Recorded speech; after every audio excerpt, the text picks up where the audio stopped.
Well, I think the risk issue is a really important one. I mean, people are almost always reticent to make change, and they need to be sure that that change is going to be worthwhile.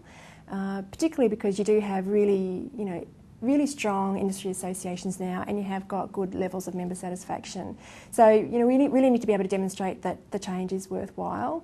And I think going forward, the risks that need to be really well understood and managed in that process is that the existing structure has been there for a long time and exists for certain reasons. So we need to be really mindful of what the issues that matter to the existing associations are now, and make sure that they're really provisioned for going forward. So there are a range of techniques you can look at to do that. I mean, some of the learnings from the merger experience in Queensland and Victoria can be drawn upon, but also from other association mergers as well. So, I mean, there could be issues around leadership, around how the leadership team is put together, and the interests that it represents. It could be issues around how functions get delegated at the national and state level to make sure that you still do get what's great in the current system around that level of local member engagement and local involvement. And I mean, there are issues also around what to do when different associations come together with different levels of assets. I mean, there are ring fencing strategies that can be developed to make sure that the existing pools of money get spent in the interest of the people that actually put into that pool. And I mean, so I guess what's important is to make sure that you identify what the key risks are, and you've got a strategy for that, really from the get-go.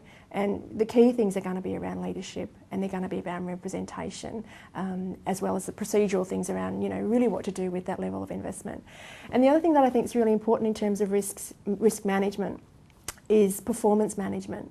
And I think members really do have the right to expect a lot from change, and it's important to think about what kind of key performance indicators should be set for this national association, so that they can really be held to account for being really impactful at the national level, because that's really what it's all about, and really making sure that members get what it is that they have an association for, and that they really feel like they get value for money. Hello, my name's Ross Smith. I'm President of Aged Care Queensland. I'm also CEO of RSL Care, an organisation with a lot of services in Queensland and some in New South Wales. And to that extent, my organisation is also a member of ACS New South Wales and ACT. Going back to Aged Care Queensland, together with ACCV, we've been proud to work together to commission some work to show the value propositions of perhaps alternative arrangements in peak body representation for aged care. Aged Care Queensland has had a long history in this. About 10 years ago, there were discussions about how we might bring together all of the associations in Queensland. That didn't quite work, but the private sector interest got together, formed the Assisted Living Association, largely with residential aged care and retirement village services. A few years after that, about 8 years ago, the Assisted Living Association and Aged Care Queensland combined. We combined with a very, very deliberate intent to represent the interests in residential aged care, community care and in retirement villages. And we've had quite an interesting association with that. For most of that period of time, we've been regarded as the state's retirement village association, and in fact I and other members of the director have been a member of the RVA board. That also meant that our directors and our various managers in ACQ have been working with RVA, AXA and ACCA in representing Queensland interests. Queensland's a vast state.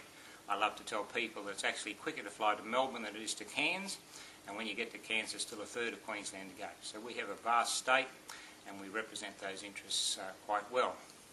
On the business side, we've been relatively successful. We own our own building. We have a very, very strong balance sheet, and we're able to continue to represent the interests of Queensland and play our part in the national associations. So this is 2011. Going forward 10 years, what do we actually need to better represent aged care interests? We've seen recent initiatives with the industrial climate being brought together under new federal government initiatives in the COAG agenda with local networks for hospitals, the formation of Medicare locals underway at the present time. We see the Productivity Commission with a report addressing some of the very, very strong needs in aged care generally, and it looks as though we're set for a very, very interesting period of time in the future. So I urge you all to have a look at the work that Price Waterhouse has produced for ACQ and HCCV. The future isn't created by watching, it's created by very deliberate intent and by getting on board with change for the right reasons, and I commend the report to you, and I hope that you'll play a very active role in working with the aged care associations as we go forward to some new arrangements in 2011 and beyond.